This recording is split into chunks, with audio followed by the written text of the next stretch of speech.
RNN news मराठीमध्ये आपले स्वागत आहे. बघा RNN न्यूज मराठी, रहा अपडेट, आवाज सर्वसामान्य माणसाचा. RNN news Marathi. Pusad one विभागाच्या कार्यक्षेत्रात मोठ्या प्रमाणात अवैध अडजात लकडी तोड. पुसद शहरातील सॉमिल व खुल्या प्लॉटिंग मध्ये लागलेले आहेत अडजातीच्या लकडीचे ठिये. वाढदिवसाला एक झाड लावून गाजावाजा करणारे वृक्षप्रेमी कुठे झोपा काढीत आहेत. पुसद तालुक्यातील वनराई नष्ट होण्याच्या मार्गी. पुसद वन विभाग अधिकारी कर्मचारी पगार लो चलने दो. पुसद तालुक्यातील पुसद वन विभाग वन परिक्षेत्रात चालू वर्षात जंगल व शेती परिसरातील आडजाती झाडांची आंबा, लिंब, केळा, बाबूळ, शिवबाबूळ, शेवरी, खैर व इतरही प्रजातीच्या झाडाची कत्तल मोठ्या प्रमाणात झालेली दिसत असून पुसद शहरातील परिसरातील झाडे तोडून पुसद परिसरातील सॉमिल व पुसद शहराला लागून असलेल्या खुल्या प्लॉटिंग मध्ये ठिये मारून ठेवले आहेत. सॉमिल चालक मालक कोणतीही परवानगी न घेता अडजातीच्या लाकडांची सर्रास कटाई करून मोकळे होत आहेत. आराम मशीनच्या आत झाडांची बुडे न टाकता आराम मशीनच्या बाहेर ठेवून नंतर लोखंडी गाडीने ती खोडे बुडे आराम मशीन मध्ये आणून कापून मोकळी केली जात आहे. सतत मोठ्या प्रमाणात लकडी तोडून पावसाळा येण्यापूर्वीच ठिये मारणे सुरू केले होते व आता मोठ्या प्रमाणात पावसाळा सुरू झाला की सदर ठियामध्ये असलेली लकडी कापून सॉमिल चालक मालक मोकळे होत आहेत. पूर्वीच लाकडांच्या मोठमोठ्या गंजी लावून ठेवण्यात आलेल्या आहेत व आता आपल्या सवलतीप्रमाणे लकडी कटाई केली जात आहे.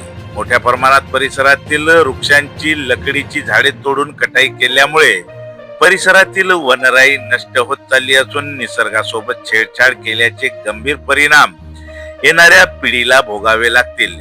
मोबाईल स्कॉट नामक भरारी पथक हे सर्व आराम मशीनवर नजर ठेवून यांचा हिशोब रजिस्टर मेंटेन करीत असते. आराम मशीन मध्ये काही धांदली झाली, सागवान नामक लकडी कापल्या जात आहे का, बऱ्याच गोष्टीवर नजर मोबाईल स्कॉट नामक पथक ठेवत होते. पण हल्ली हे पथक गायब दिसते. कित्येक महिन्यापासून सदर पथक कुठे आहे याबाबतही विचारणा केली जात आहे. सदर मोबाईल स्कॉट पथक जर आराम मशीनांवर चेकिंग साठी गेले तरी महिन्याला मिळणारी रक्कम घेऊन परत येत असल्याचेही बोलले जात आहे.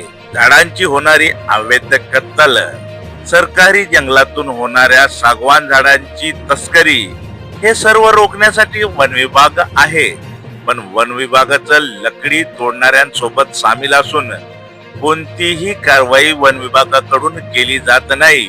उलट लकडी चोरणारे यांना मदत केली जात असल्याचे नागरिक बोलत असून लकडी तोडून गाडी भरून आणण्यासाठी गाडी मागे पैसे ठरलेले असून गाडी भरण्यासाठी जाण्याआधी पैसे बरोबर पोहोचविले जात असल्याने कोणतीही रोकथाम कोणतीही कारवाई केली जात नसल्याचेही नागरिकांकडून बोलून दाखविले जात आहे.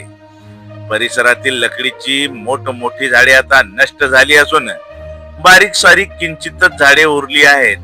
तेही तोडून मोकळी केली जात असल्याने सामान्य जन यांच्यामध्ये नाराजीचा सूर आहे.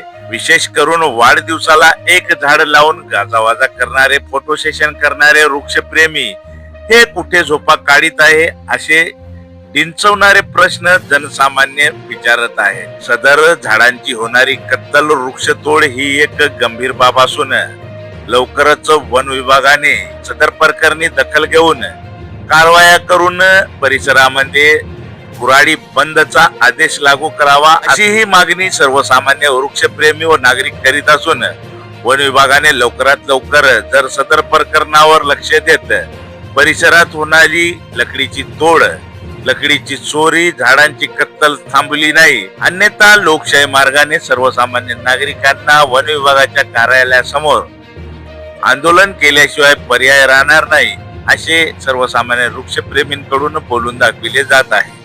RNN news Marathi, Pusad.